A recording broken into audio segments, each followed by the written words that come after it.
Congratulations.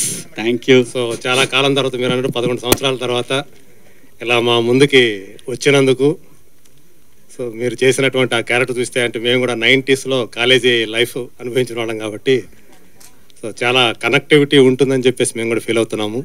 So మీకు ఎంతవరకు ఇది సబ్జెక్టు కనెక్ట్ అయింది, అంటే మీ రీఎంట్రీకి ఇది ఎంచుకోవడానికి రీజన్ ఏంటి, సినిమా కాకుండా? అదే రీఎంట్రీకి ఇది ఎంచుకోవటం, నేను ఎప్పుడు కూడా ఏది ప్లాన్డ్గా అనుకుంటే అవ్వలేదు నాకు. సరే, ఏ ఆపర్చునిటీ వస్తే దాంట్లో బెస్ట్ ఏముందో చూసుకొని చేద్దామని ప్రిపేర్ అయి ఉన్నాను.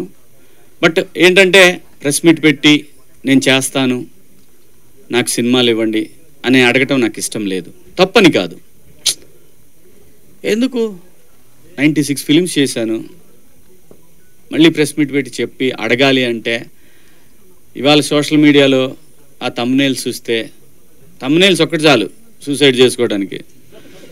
సో ఆ పరిస్థితిలో ఎందుకులే, ఏదైనా ఆపర్చునిటీ రాకపోద్దా లేదా మనమే తీద్దామా అనే ప్రాసెస్లో జరిగినటువంటి ఒక అంశం ఇది. దాని నుంచి బాపినీటి గారితో నేను చేస్తాను సార్, నాకు ఉంటే చెప్పండి మీరు అని అన్నాను. నేనంటే యాక్చువల్గా ఆ సినిమాని మీరు తీసుకుంటారా, మీరు తీస్తారా అని అడగటానికి వెళ్ళాను నేను ఆయన్ని.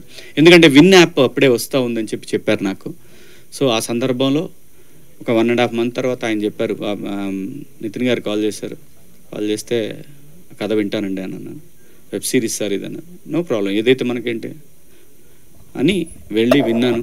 విన్న తర్వాత నాకు అనిపించింది, ఓకే ఇప్పుడు నేను చేస్తే ఏం చేయాలి, ఏం సినిమా చేయాలి, హీరోగా ఏం సినిమా చేయాలి, హీరోగా మరి వాళ్ళు ఇస్తారా లేదా మనకు తెలియదు. సో మంచి క్యారెక్టర్ కావాలి అని అనుకునే పరిస్థితుల్లో చంద్రశేఖర్ అనే ఒక క్యారెక్టర్, ఒక మ్యాథ్స్ టీచర్, ఇందులో హీరో అంటారా ఏమంటారా అనేది మీరు సిరీస్ చూసిన తర్వాత మీరు చెప్పాలి. అది నేనైతే చంద్రశేఖర్